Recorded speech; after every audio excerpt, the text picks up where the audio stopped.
Today is Monday, February 2nd, 2026, and this is Read Through the Bible. February 2nd is kind of a favorite day of yours. Oh, it's Groundhog Day. Yeah, not because of the movie. Why is Groundhog Day like fun for you? You like to remind me I do. when I was in high school, I had a friend who she and I liked to celebrate Groundhog Day, and I even made a groundhog cake one year. And so, and I don't know why we cared in California, because it felt like spring in February anyway. Yeah. So, but for some reason, like Groundhog Day became like just this fun holiday that you celebrated when you were in high school. It's just so random and funny. So. But also yesterday at church we had our chili cook-off. It was a great time. It was really fun. And congratulations to Peter, who won first place with his chili, and Alyssa got second place, and Michelle got third place. It was a very fun time. Good. So appreciate Amanda 16? Who pulled that off, and Adriana helped certainly there. We had 16 chilies. Yeah, it was a lot of chilies to try. It was really fun. Okay, so here's the best name, Alyssa Patton's. Here it is. Low-key slay chili, no cap say less, bet for real for real. I have no idea what that means. It's got to be some family inside joke. I don't know. Okay, so maybe... But good job. She won for best name. Yeah, so maybe we'll try to find that out, what exactly that is about. Okay, but we are reading 1 Chronicles. Starting this fresh week off, we're going to be in 1 Chronicles all week long. Focusing, remember, this is after the exile. The chronicler is recapping the story of Judah with an eye towards the throne and the temple. Right. And so here we see those two things coming together, the king and the temple in chapter 14 and 15. Right. The temple's not going to be built yet, but David is bringing the ark to Jerusalem to prepare for the temple and for worship. But all of 1 Chronicles is leading up to the building of this temple. Right. Like especially the culmination, the end of 1 Chronicles, like we've brought all these things in, and who are we that we could provide such a funds for this building that we're building? And casting a vision then for these exiles to see how great and grandeur this temple could be. Right, and to remember the importance of rebuilding the temple. Right. Okay, here we go. Verse 1 of chapter 14. And Hiram, king of Tyre, sent messengers to David and cedar trees, also masons and carpenters, to build a house for him. And David knew that the Lord had established him as king over Israel, and that his kingdom was highly exalted for the sake of his people Israel. And David took more wives in Jerusalem, and David fathered more sons and daughters. These are the names of the children born to him in Jerusalem: Shammua, Shobab, Nathan, Solomon, Ibhar, Elishua, Pellet, Noga, Nepheg, Japhia, Elishama, Beliada, and Eliphalet. When the Philistines heard that David had been anointed king over all Israel, all the Philistines went up to search for David.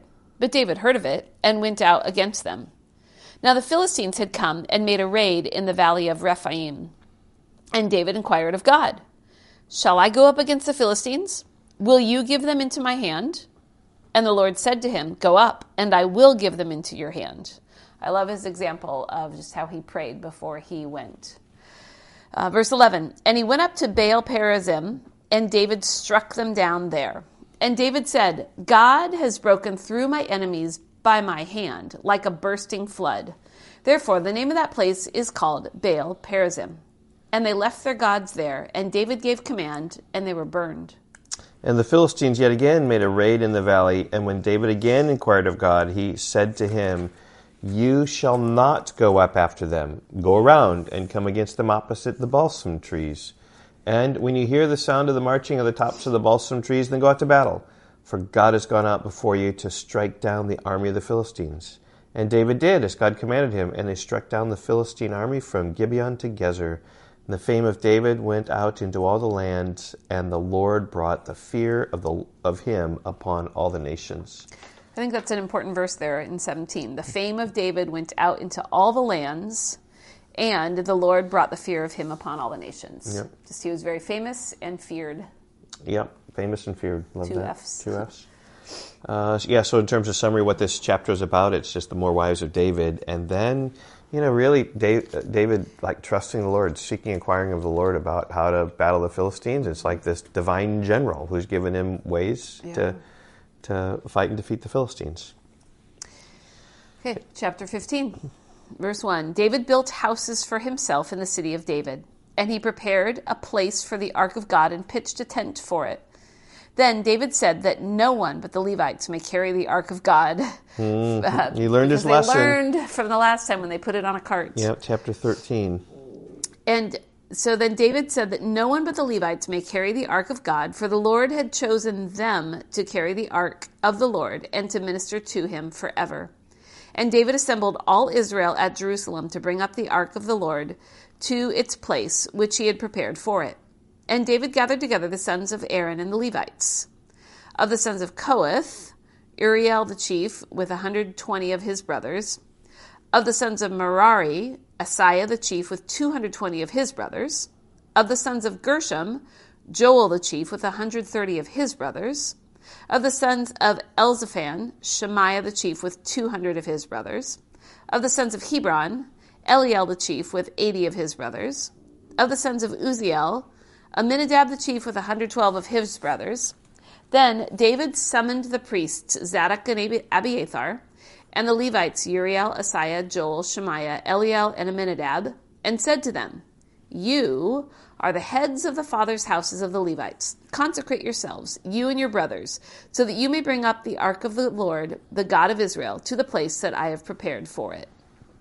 Because you did not carry it the first time. The Lord our God broke out against us because we did not seek him according to the rule."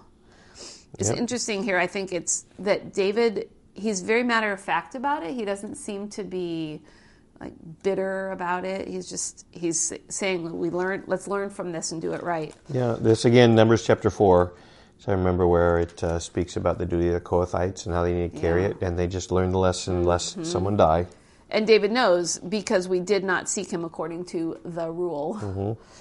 Verse 14, so the priests and the Levites consecrated themselves to bring up the ark of the Lord, the God of Israel. And the Levites carried the ark of God on their shoulders with the poles, as Moses had commanded, according to the word of the Lord. It's interesting here. There's comparing this to the story in 2 Samuel. So I remember there's so much more here, instruction implicit about learning from the past. Yes, And this is what the whole purpose of the Chronicles is, to learn from the past. Yeah.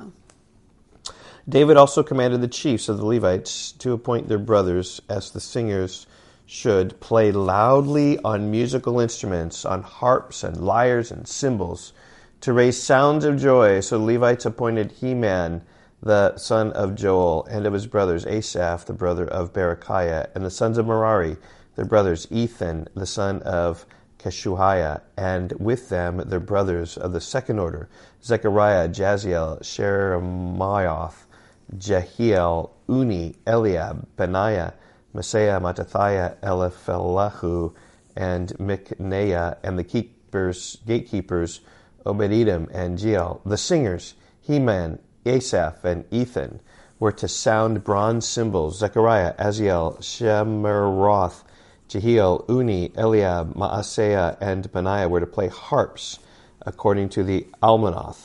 And so it's really striking me, like you play in the Rock Valley College band, and every time I listen to one of your concerts, right, we're given a program about who it is who's playing which instruments. That's right. Yeah. This is like a band concert program. Right. This is the percussion section. This is the harp section. This is the singers. Yeah, but Mathaniah, Eliphelahu, Mikneiah, Obed-Edom, Jeiel, and Azaziah were to lead with the lyres according to the Sheminith.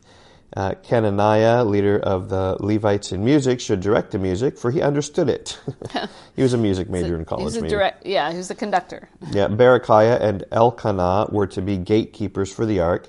Shebaniah, Jophat, Nethanel, Amasai, Zechariah, Benaiah, and Eleazar the priest should blow the trumpets before the ark of God. Obed-Edom and Jehiah were to be gatekeepers for the ark. Verse 25, so David and the elders of Israel and the commanders of thousands went to bring up the ark of the covenant of the Lord from the house of Obed-Edom with rejoicing.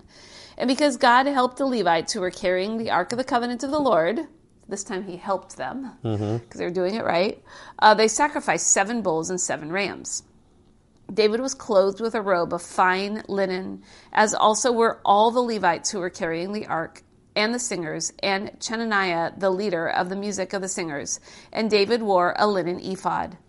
So all Israel brought up the ark of the covenant of the Lord with shouting, to the sound of the horn, trumpets, and cymbals, and made loud music on harps and lyres. And as the ark of the covenant of the Lord came to the city of David, Michal, the daughter of Saul, looked out of the window and saw King David dancing and celebrating, and she despised him in her heart. So not a lot here about Michal's despising of David. Just one sentence.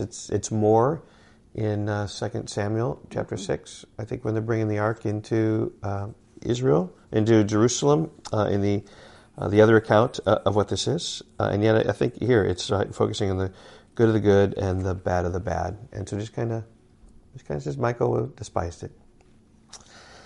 No reason why, but we saw that in 2 Samuel. Okay, we will see you tomorrow in 1 Chronicles 16. Bye-bye. Goodbye.